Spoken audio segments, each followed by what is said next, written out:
शांति। ओम शांति। ओम शांति। आज मीठे बाबा के 19 तारीख के महावाक्य हैं।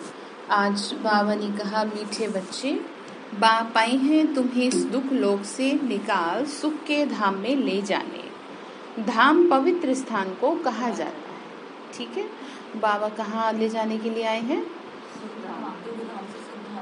पवित्र धाम में, पवित्र स्थान।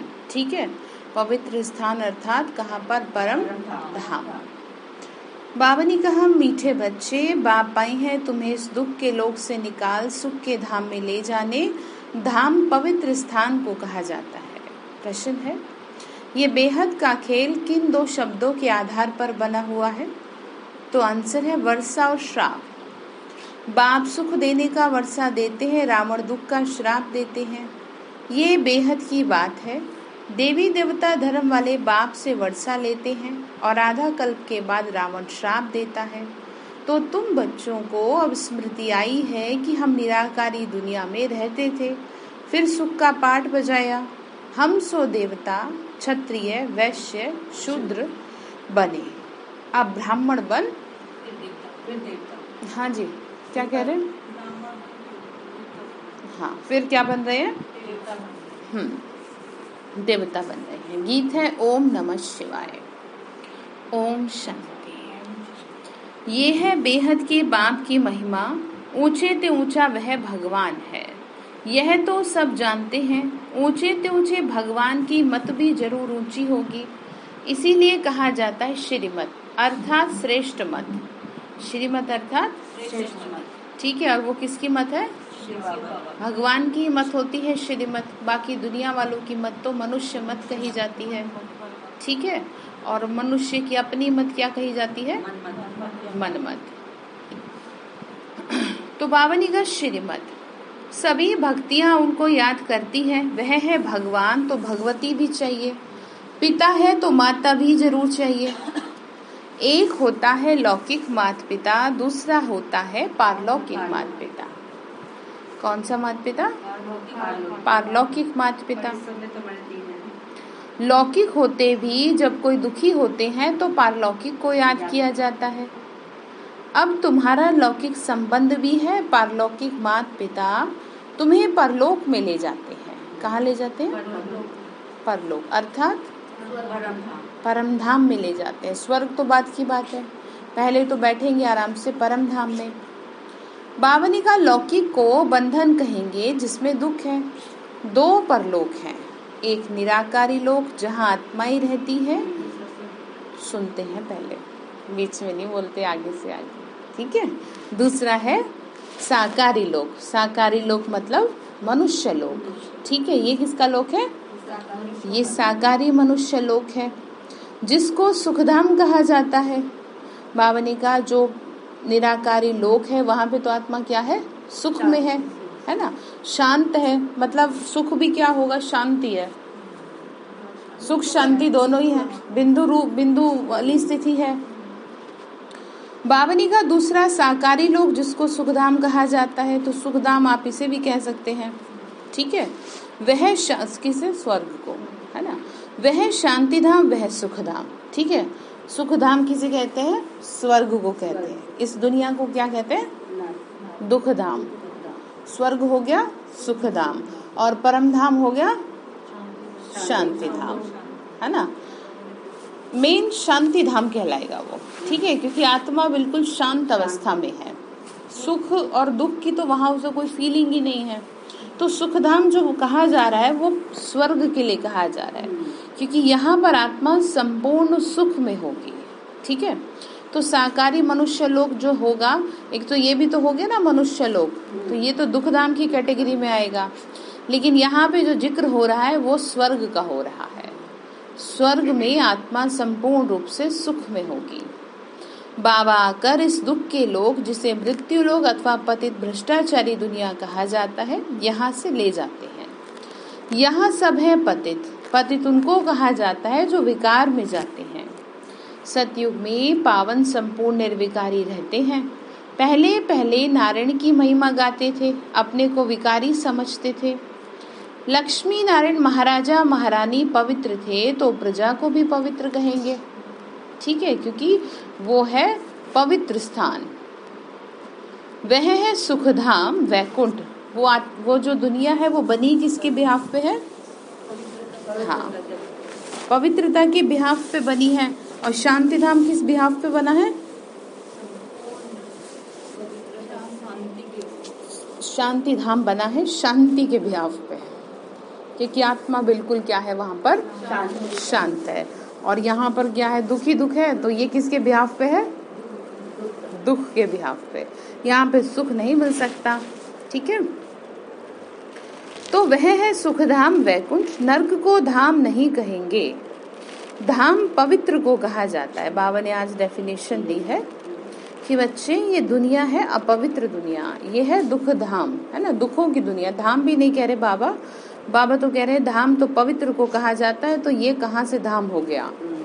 ये तो अपवित्र दुनिया हो गई। भारत सुखधाम था यानी वैकुंठ था, ठीक है, स्वर्ग था।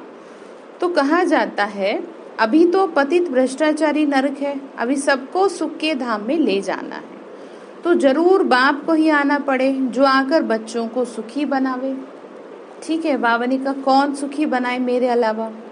बाबा है स्वर्ग का रचयिता। कहते हैं बाबा पहले पहले आपने हमको स्वर्ग का वर्षा दिया था, आधा कल्प हम स्वर्ग में रहे, उनको कहा ही जाता है सूर्यवंशी चंद्रवंशी राजधानी। यहीं पर है आप क्या कह रहे हैं? स्वर्ग को क्या कहते हैं? सूर्यवंशी। सुनो, सूर्यवंशी अर्थात देवताओं का घराना, ठीक है, सबसे टॉप क्वालिटी की आत्माएं, ठीक है। सूर्यवंशी अर्थात देवी देवताओं का घराना। तो बाबा ने कहा 21 जन्म तुम स्वर्ग में रहे, तो अब 8 जन्म सतयुग के लिए, 12 जन्म त्रेता के लिए। ये सब बातें बाबा ने बैठ करके बच्चों को समझाई है। बच्चे तुम अपने जन्मों को नहीं जानते हो, मैं तुमको सब कुछ बताता हूँ। निराकार बाप निराकार बच्चों से बात करते हैं, कहते हैं इस साधारण तन का लोन लेकर मैं तुमको समझाता हूँ। बाबा ने कहा मुझे तुम्हें बात करने के लिए ब्रह्मा का आधार लेना पड़ता है। आधा कल तुम अशोक वाटिका में थे, फिर तुम शोक वाटिका में आ गए। ये दुनिया क्या है? ठीक है, शोक वाटिका अर्थात हाँ, ठीक है। तो जो रावण किसको लेके उठा के ले गया, वो कौन है? तो अब देखो खुद को, ठीक है, अब देखो खुद को कि कैसे हो गए, कितने अच्छे थे। बाबा ने फिर आगे कहा सुख पूरा होकर दुखधाम आ गया, वाम मार्ग माना नर्क, उसमें तुम दुख उठाते हो, फिर बाप आकर रावण राज्य से छुड़ाकर राम राज्य में ले जाते हैं। बाबा ने कहा मुझे आना पड़ता है तुमको बचाने के लिए, कौन बचाएगा बताओ? यह खेल बना हुआ है, बाप सुख का वर्षा देते और रावण दुख का श्राप देते। तो ये बेहद की बात है, ठीक है। बाबा ने कहा ऐसे नहीं 2-4 लोगों की बात है, पूरी दुनिया की बात है, ठीक है। बेहद अर्थात बहुत बड़े लेवल पे बात हो रही है, अनलिमिटेड। सारी दुनिया को लिया जा रहा है, सारी दुनिया को श्राप लगा है 5 विकारों का, ठीक है। और बाबा आकर के हम बच्चों को श्राप से छुड़ाते हैं। तो ये बात समझने की, ऐसे नहीं कि 2-4 देशों को है या थोड़े बहुत लोगों को है, ये पूरी दुनिया को श्राप लगा है।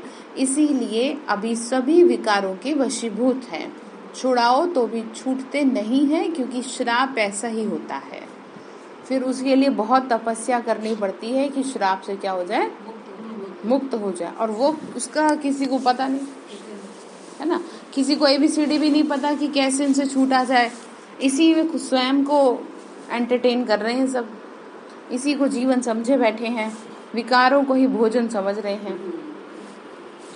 तो इसका मतलब है श्राप, श्राप लगा, बुद्धि को श्राप लग गया, कहते ना काम नहीं करेगी फिर बुद्धि। तो बाबा ने कहा तो स्वर्ग का वर्षा मिलना चाहिए, वर्षा पाया हुआ था, माया ने आधा कल्प श्राप दे दिया। तुम्हारी बुद्धि में सारा चक्र है, इस चक्र का कभी अंत नहीं होता, फिर वर्षा देने बाप को जरूर आना है। बाबनी का समाप्त कभी नहीं होता। अब बाप आए हैं, जानते हैं वर्षा लेंगे वही जिन्होंने पहले लिया था। देवी देवता धर्म के सिवाय दूसरा कोई ले न सके, पहले ब्राह्मण बनने बगैर देवता बन न सके, इसीलिए ज्ञान लेना जरूरी हो जाता है। जैसे कई लोग कह देते हैं हम स्वर्ग में नहीं आ सकते क्या, तो उनको क्या कहते हैं, वही पहले क्या करो, ठीक है, ब्रह्मा के माध्यम से ज्ञान लो। तो वो नहीं ले पाते तो कैसे बनेगी बात। बावनी का फिर आते हैं स्वर्ग सुख का पाठ बजाने। हम सो देवता बने, फिर क्षत्रिय वैश्य शूद्र बने।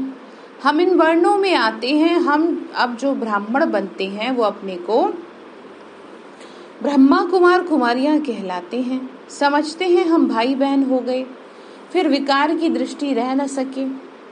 तो बावनी का जानते हैं ना, हम पवित्र बन पवित्र दुनिया के मालिक बनेंगे। ठीक है, क्यों जरूरी है पवित्रता, क्योंकि पवित्र दुनिया में जाना है। इसको ऐसे समझो, आप कहीं भी जाओ, किसी भी देश में जाओ, वहाँ की अगर आपको वहाँ जाना है तो वहाँ की रूल रेगुलेशन को आपको फॉलो करना पड़ेगा। आपको दूसरे देश में जाके नौकरी करनी है तो वहाँ की भाषा सीखनी पड़ेगी।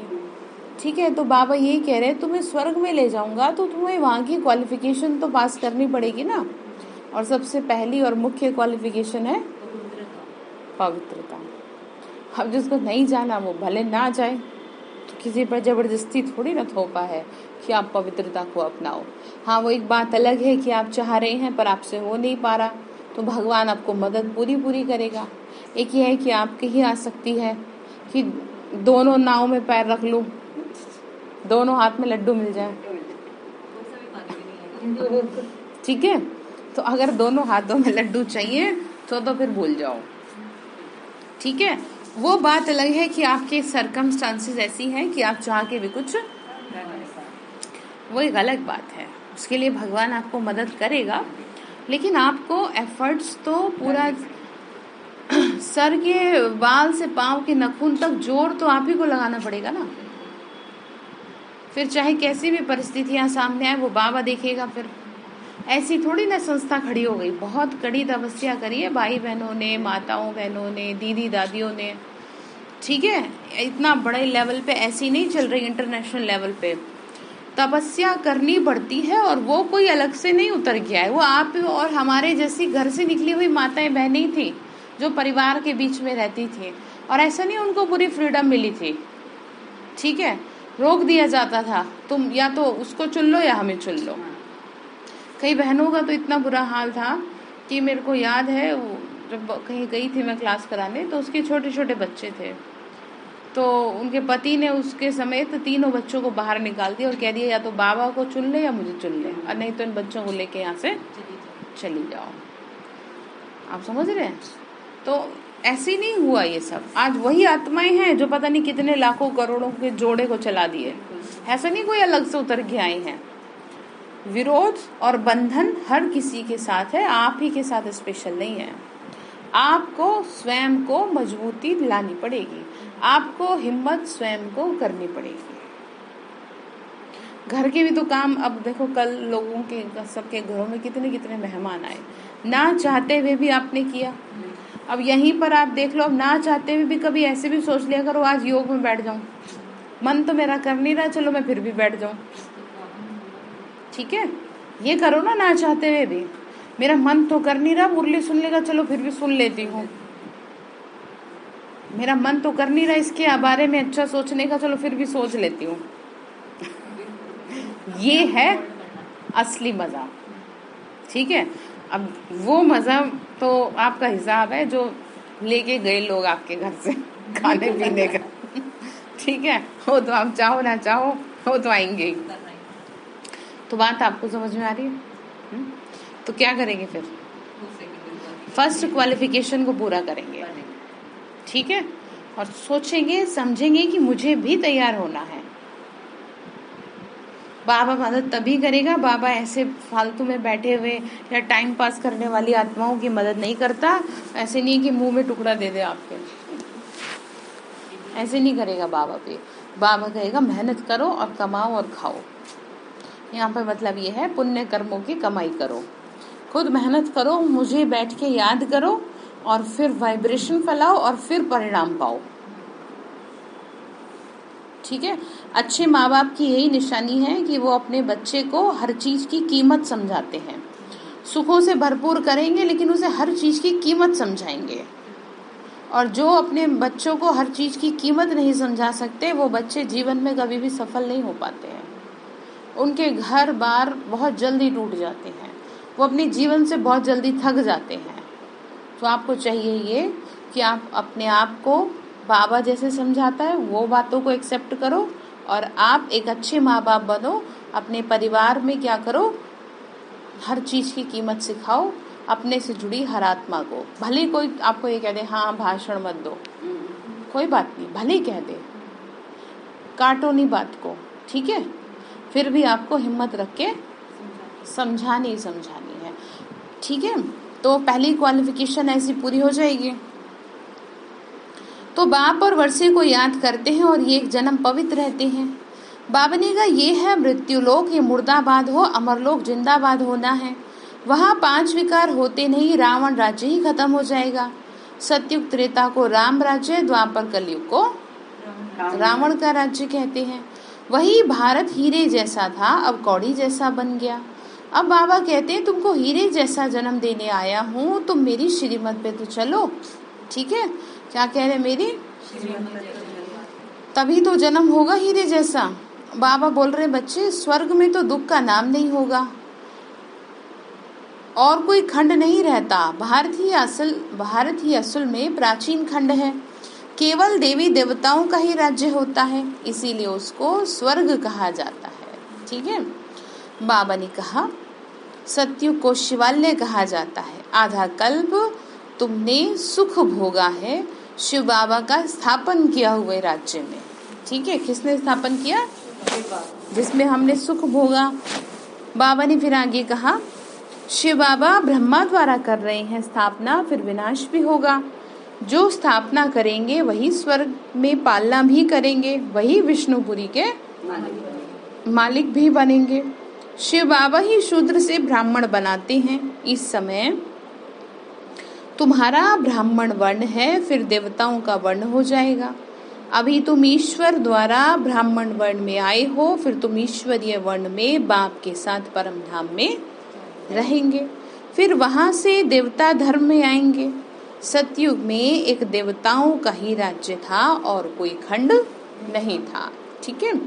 बाद में इस्लामी बौद्धी आदि आए। तो बाबा ने कहा सबसे पहले कौन था, इस्लामी पहले देवी थे। ठीक है, यहीं पर है आप। मेरे को ना बेटी की आवाज याद आ रही है, मैं अभी चलो कोई बात नहीं, हाँ नहीं करो डिस्कशन। तो बुद्धि को ले आओ, भले ही चली गई है बुद्धि, आप बुद्धि को लेके आओ। भगवान के सामने आप बैठे हो, आपको खुद को अलर्ट पे रखना है। ठीक है। तो पहले कौन सा धर्म था हल्का बहन, देवी देवता धर्म। ठीक है।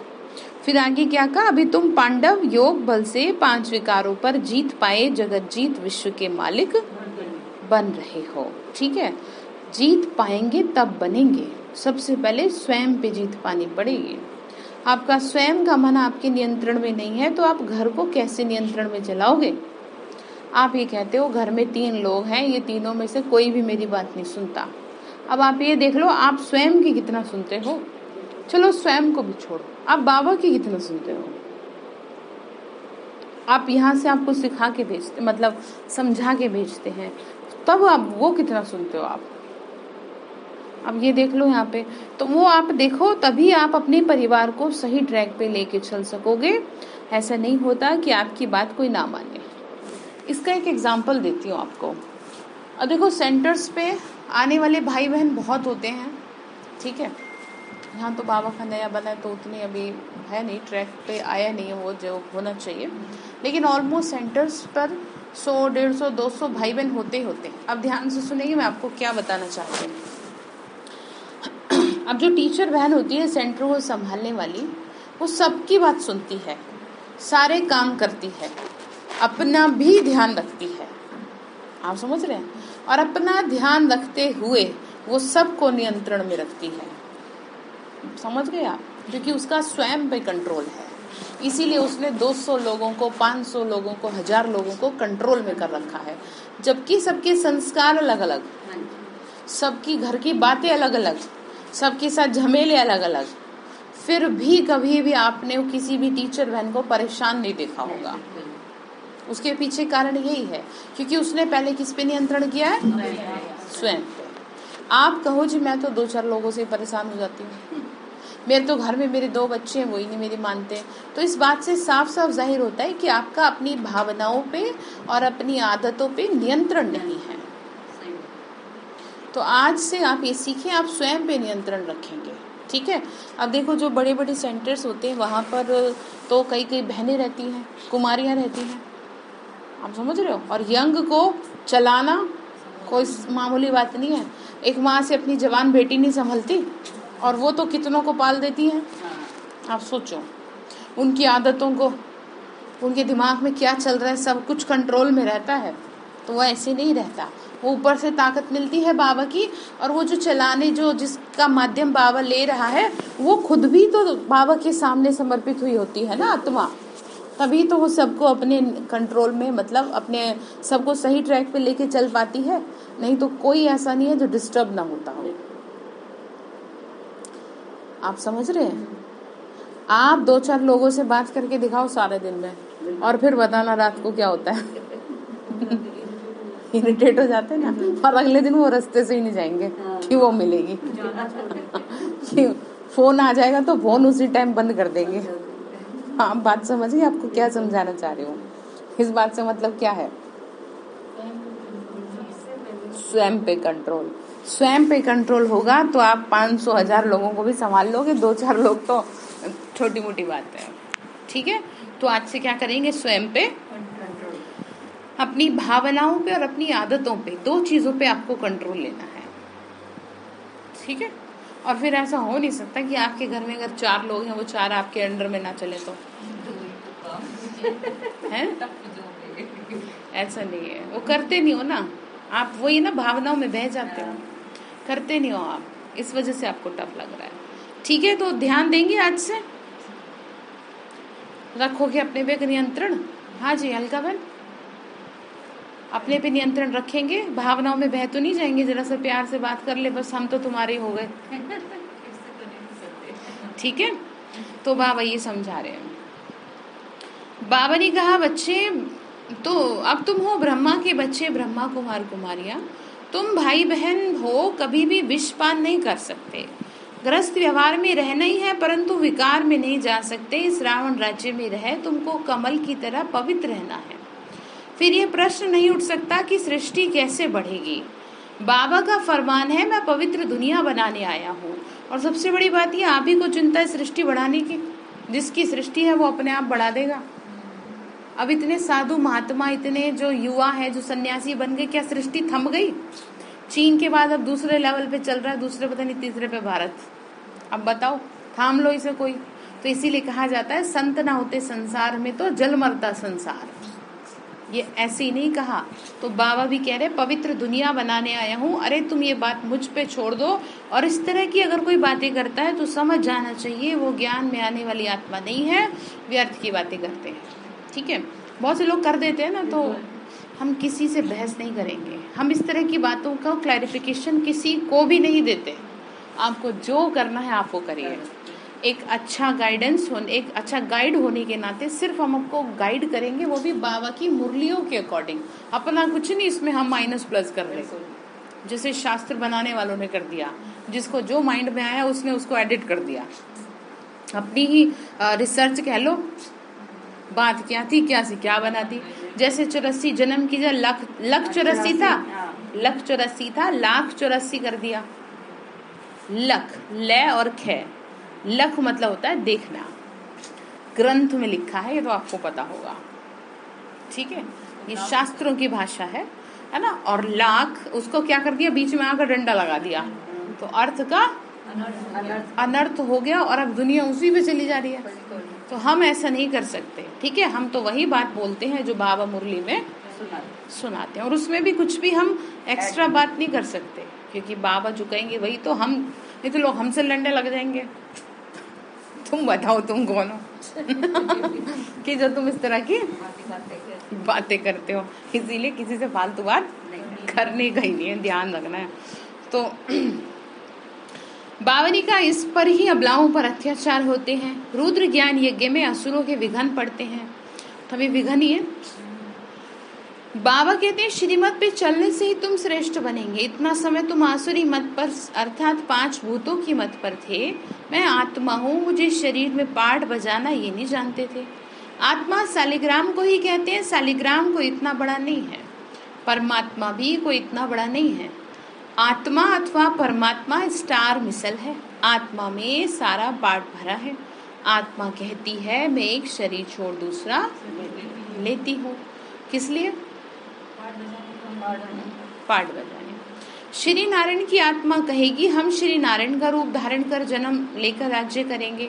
आत्मा में ही तो अविनाशी पाठ है। इसको ही गॉड फादरली नॉलेज कहा जाता है। भगवानुवाच स्पिरिचुअल फादर आत्माओं को बैठ पढ़ाते हैं, कोई मनुष्य नहीं पढ़ाते।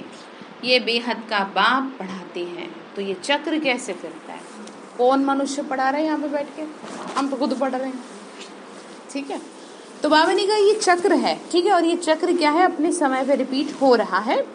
अच्छा, इसको कोई रोक नहीं पाएगा। जैसे मैंने आपको बताया था, प्राकृतिक आपदाओं को कोई रोक नहीं पाएगा। भले ही गवर्नमेंट चीज़ों को बेहतर करने की कोशिश में रहती है, भूकंप और ये सब साइक्लोन वगैरह आने से पहले तैयारी हो जाती है, लेकिन ये तो अभी शुरुआत होनी है। बाबा ने कहा कोई नियंत्रण में कर ही नहीं पाएगा किसी भी चीज को। जब प्रकृति को ही नहीं नियंत्रण में कर सकते तो चक्र को कैसे नियंत्रण में करोगे? इसका मतलब ये है आप सतयुग को आने को कैसे रोकोगे? वो तो आएगा ही, और उसमें रहने वाले मनुष्य देवी देवता बनेंगे ही, और कोई कहीं दूसरी दुनिया में जाके नहीं बनेंगे, यहीं बनेंगे।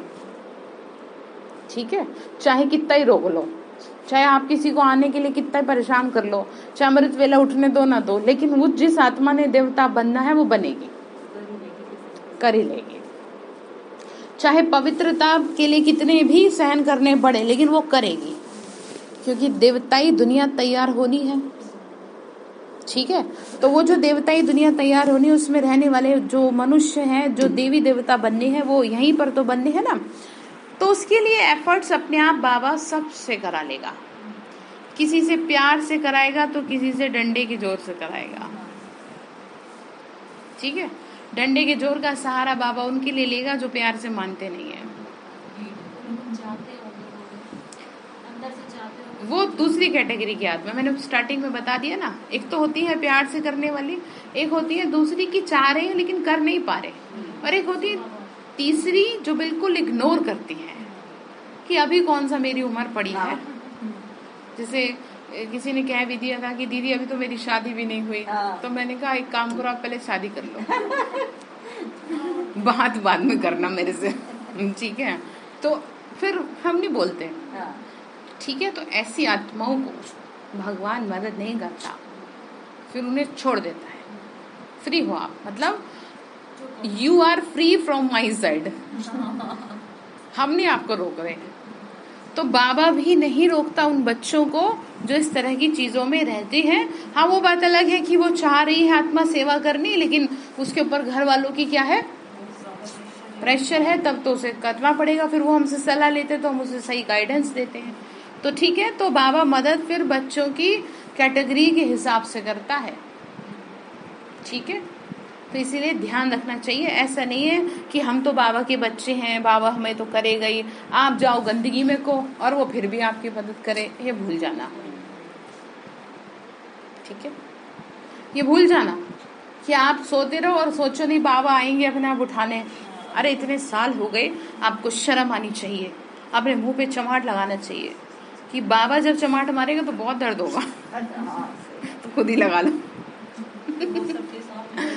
ठीक है, तो आप क्या करना है, आपको खुद ही लगा लेना है, या कैसे भी करके, चाहे शरीर में कष्ट हो, चाहे नाक में दर्द हो, चाहे आंख में दर्द हो। ठीक है, तैयार खुद को कर लेना है समय से पहले। अच्छा, बहुत सारे, अब तो गर्मी है, आप कह सकती हो मुझे एक्सरसाइज करने जाना है, ठीक है, या मैं बाहर बालकनी में बैठ के एक्सरसाइज कर रही हूँ, मैं ये कर रही हूँ, जो श्वास वाली वो होती है, तो उसमें आपको कौन सा कोई देख रहा है कि कितनी बार श्वास ले रही है? बिल्कुल कोई देखेगा थोड़ी। चुपचाप एक तरफ बैठ के कर लो कि मुझे डॉक्टर ने कहा है 5 साढ़े 5 बजे मेरे को बैठना है और ऐसे करना है। देखो, जहाँ चाह है वहां राय, ना करने वालों के लिए कुछ नहीं है। ठीक है, अगर आपको नींद ही प्यारी है तो फिर सोते रहो, मैं भी नहीं कहूंगी उठो क्योंकि बहुत कह लिया। तो अभी तुम शिवालय सतयुग में राज्य करने के लायक बने हो। भारत जब लायक था तो बड़ा अक्लमंद था, अब बाप फिर हीरे जैसा बनाने आए हैं जो उनकी श्रीमत पे चलना पड़े। रावण की मत ने तो तुमको कौड़ी तुल्य बना दिया। लोगों की मत कैसा बनाती है? ठीक है, वो रावण की मत है। तो तुम जानते हो इस दुनिया की आयु 5000 वर्ष है। ठीक है, उसमें ही पुरानी और नई बनती है। सतयुग, त्रेता नई दुनिया, द्वापर कलयुग पुरानी दुनिया। बाप फिर से क्या कर रहे हैं? देवी दुनिया की स्थापना कर रहे हैं। अब तुम आत्माएं पूरे 84 जन्म लेती हो। आत्मा ही इन ऑर्गन्स द्वारा बोलती और सुनती है। एक पुराना शरीर छोड़ दूसरा नया लेती है। तो पक्का करो, आज बार बार यही समझा रहे हैं कि मैं आत्मा आपको आंखों से देख रही हूँ, मुख से बोल रही हूँ, तो काम कौन कर रहा है? आत्मा। हम बाप के साथ स्वीट होम में थे, फिर से हम देवता, क्षत्रिय, वैश्य, शूद्र बने। अब हमारा क्या है? ये ठीक है, ये अंतिम जन्म है। हम ब्राह्मण स्वर्ग का वर्षाले देवता बनेंगे, नया शरीर बाबा ने कहा धारण करेंगे। यह चक्र बुद्धि में फिरना चाहिए। पवित्र रहने से तुम स्वर्ग के चक्रवर्ती महाराजा बनेंगे। ये बात उन्हों की बुद्धि में आएगी जो कल पहले बने होंगे, नहीं तो बुद्धि में आएगा ही नहीं। तो वर्ल्ड की हिस्ट्री, ज्योग्राफी समझनी है। कोई तो जानकर भी ये पढ़ाई छोड़ देते हैं। स्वर्ग में तो आएंगे, परंतु योगी बन विक्रम विनाश नहीं किए तो सजा भोगनी पड़ेगी। अब आ गई ना वही बात, जानबूझ के मतलब इग्नोर मार दिया। आप भगवान को इग्नोर मार रहे हैं। और आप ये सोचो, आप जो निस्वार्थ आपको डायरेक्शन दे रहा है, निस्वार्थ आपके पीछे लगा है, आप उसे इग्नोर कर रहे हैं। थोड़ा विचार करना इस बात पे। जिसको आपसे एक पैसे का भी लालच नहीं है, जिसको आपसे किसी तरह का लालच नहीं है कि ये मेरी सेवा करे, बाबा तो कहते तुमसे कुछ नहीं होता, मत करो, बस तुम खुद तो सही रहो, वो भी नहीं रहते, तो फिर सोचो निस्वार्थ की बात कर रहे हैं तो बाबा को इग्नोर मारेंगे? आप तो नहीं करते, कोई भी नहीं करता वैसे, लेकिन थोड़ा और ध्यान रखना है। ठीक है, उसकी आज्ञाओं पे चलना वही सब कुछ है, और आज्ञाओं पे ना चलना यानी इग्नोर मारना। तो क्या कह रहे हैं? स्वर्ग में आएंगे परंतु फिर सजा के माध्यम से करेंगे फिर सारी चीजों को। पद भी कम रहेगा। स्वर्ग में पहले महाराजा महारानी थे, फिर पतित राजा रानी बने। अब तो वह भी राजा रानी नहीं है, फिर अभी बाप द्वारा पावन राजा रानी बन रहे हैं। ये ईश्वरीय नॉलेज निराकार बाबा ही पढ़ाते हैं। ये साकार में ब्रह्मा भी उस निराकार से सुन रहा है। निराकार बाप बैठ बच्चों को पढ़ाते हैं, समझाते हैं। निराकार बाप बैठ, क्या कह रहे हैं कामनाबन? निराकार बाप बैठ बच्चों को समझाते। ठीक है, ऐसे कोई यूनिवर्सिटी सुनी है जिसमें ज्योति बिंदु उतरता हो और बैठ करके पढ़ाता हो? अच्छा, पढ़ने वाले सुन भी बड़े ध्यान से रहे हैं कि जैसे किसी मनुष्य से पढ़ रहे हो, तो कितनी वंडरफुल बात है।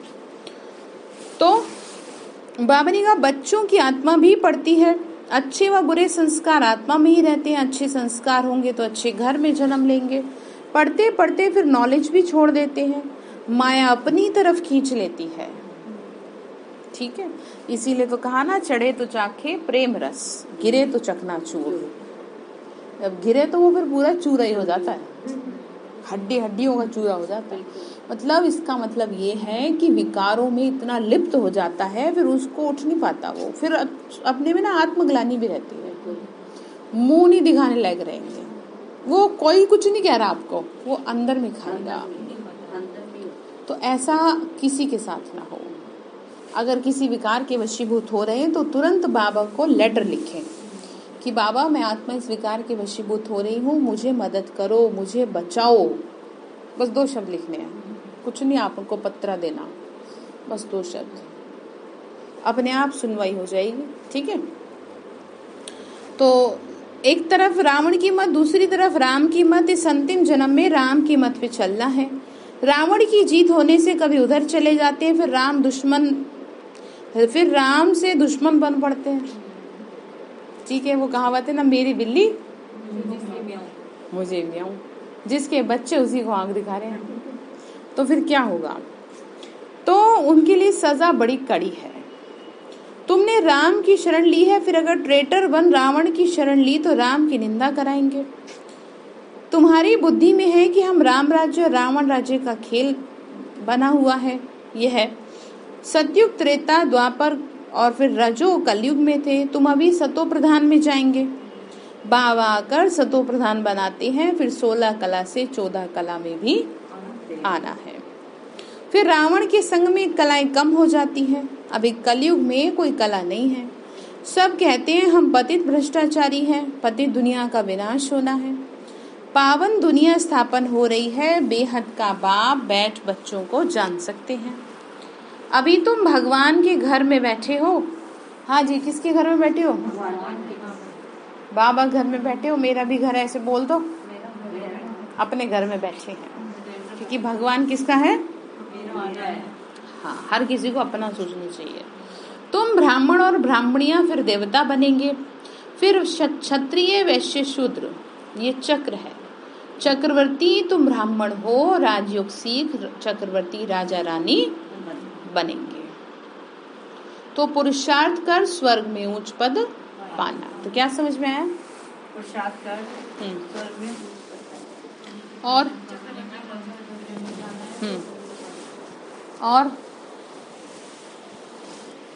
बताओ। अभी मुरली के बाद सबको एक एक पॉइंट सुनानी है। चलो, अभी आपको चांस दे रहे हैं, मुरली के बाद क्या करना, एक एक पॉइंट सबको सुनानी है। ठीक है, तो बाबा ने क्या कहा?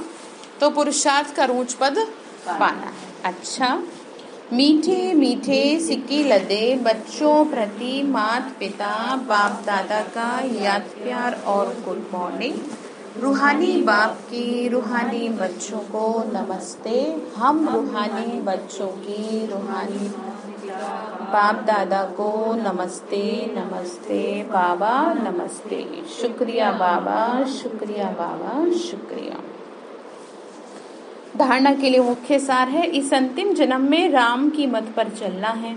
कभी भी राम की शरण छोड़ रावण की शरण में जाकर बाप की निंदा नहीं करानी। ठीक है, आपको शिकायत करो ना भगवान से, और जिससे उससे करो। तो कहीं मैंने एक बहुत सुंदर लाइन पढ़ी थी, जहाँ उलझो वहीं सुलझो। आप उलझ कहीं रहे हो, सुलझ कहीं और रहे हो जाके। ठीक है, तो क्या आज से क्या सीखेंगे? जिससे प्रॉब्लम है ना, सीधा बात करो उससे। हाँ भाई, मुझे आपकी इस बात से समस्या है। तो मतलब कोई भी, जैसे बाबा ने कहा, फिर ट्रेटर बन पड़ते हैं, जा करके फिर कहीं की कहीं बात वो वाली मुझे ध्यान आ जाती है कि प्लेन दाल से दाल मखनी कब बन जाती है पता ही नहीं चलता। बनाई तो प्लेन थी और ये कब क्या बन गया। ठीक है, तो ऐसे काम तो जहाँ उलझेंगे, चाहे वो कोई रेस्पॉन्सिबल टीचर बहन से प्रॉब्लम हुई, या किसी भाई बहन से प्रॉब्लम हुई, या घर की किसी रिश्तेदार से प्रॉब्लम हुई, जिससे भी प्रॉब्लम है, सीधी बात करो ना। और आप अपने चक्कर में बाबा को क्यों घसीटते हो? अब दिक्कत और सारी बात तो माँ बाप के ऊपर आती है। सीधा कहेंगे कि पता नहीं माँ बाप ने क्या सिखाया। तो इसीलिए आप भगवान की बदनामी के पात्र ना बने। जिससे प्रॉब्लम है उसी से बात करें। बाबा ने कहा मेरी क्या ना करे, बदनामी ना करे। तो दूसरी पॉइंट है, सजाओं से छूटने के लिए योगी बन विकर्म विनाश करने हैं। पवित्र दुनिया में चलने के लिए पवित्र जरूर बनना है। ठीक है, तो फर्स्ट क्वालिफिकेशन मैंने आपको बता दी है, कैसे भी करके उसको पास करना है। वरदान दिया बाबा ने, बेहद के अधिकार को स्मृति में रख, संपूर्णता की बधाइयां मनाने वाले मास्टर रचयिता भव। बेहद के अधिकार को, छोटी मोटी चीजों में नहीं खुश हो जाना। भगवान ने सृष्टि का मालिक बनाया है आपको। बाबा बोल रहे हैं आगे, संगम युग पर आप बच्चों को वर्षा भी प्राप्त है, पढ़ाई के आधार पर सोर्स ऑफ इनकम भी है। और वरदान भी मिले हुए हैं। तीनों ही संबंध से इस अधिकार को स्मृति में रखकर हर कदम उठाओ। अभी समय, प्रकृति और माया विदाई के लिए इंतजार कर रही है, लेकिन आप मास्टर रचयिता बच्चे संपूर्णता की बधाइयां मनाओ तो वे विदाई ले लेगी। मतलब मुझे संपूर्ण बनना है, ठीक है। इस बात की चिंता होनी चाहिए बस। नॉलेज के आईने में देखो कि अगर इसी घड़ी विनाश हो जाए तो मैं क्या बनूंगा। बाबा ने कहा जिस हिसाब से आपको ज्ञान मिला है जरा उसको सामने रख के देखो कि अगर मेरी अभी अंतिम घड़ी आ गई तो मेरा क्या होगा, ठीक है। तो जल्दी से क्या बनना है मुझे, संपूर्ण। संपूर्ण से मतलब यह है मुझे पांचों विकारों पे जीते जी विजय प्राप्त कर। अब आप इस बात की टेंशन बिल्कुल ना लें कि ये कैसे होगा। आप पावरफुल संकल्प तो लें, आप लक्ष्य तो लें। आपको बोला था ना कोई लक्ष्य धारण करो, आप लक्ष्य रखें, अपने आप लक्षण आ जाएंगे, ठीक है। और वो किस लिए है, ठीक है। हिम्मते बच्चे मददे बाप, खुदा मदद करेगा। पहला कदम तो बढ़ाओ। स्लोगन है हर समय हर कर्म में बैलेंस रखो तो सर्व की ब्लेसिंग स्वतः प्राप्त होगी। बाबा ने कहा हर कर्म और हर समय बैलेंस, जैसे कि मैं आपको सिखाती आई हूँ, ठीक है। जितना परिवार में आप कर रहे हैं, जैसे कि जितना आप अपने परिवार को टाइम दे रहे हो उतना ही अपने आप को दीजिए, ज्ञान योग में दीजिए, बैलेंस रखें तो ये भी ठीक रहेगा और ये भी ठीक रहेगा। और जब आत्मा और शरीर दोनों ठीक है तो फिर मस्त जिंदगी है, क्या दिक्कत है बताओ, ठीक है। तो आज के लिए आपका होमवर्क ये है कि आपको इस बात का ध्यान रखना है कि मुझे संपूर्ण बनना है, बस इस बात की मुझे क्या होनी चाहिए, फिक्र होनी चाहिए। और एक चीज और बताई थी मैंने आपको, कोई भी विकार अगर परेशान कर रहा है तो तुरंत बाबा को लेटर दे दो, बाबा मुझे इस विकार दिक्कत कर रहा है ना, आप बचाओ, मुझे कुछ मदद करो। और तीसरा था स्वयं पे नियंत्रण। तो अब आप ये देख लेना कि आपका कितना नियंत्रण, अगर आप चाहते हो कि घर में सब लोग आपकी बात माने, आपको समझें, आपको सुने, तो सबसे पहले काम खुद से शुरू करो, ठीक है। अच्छा, ओम शांति।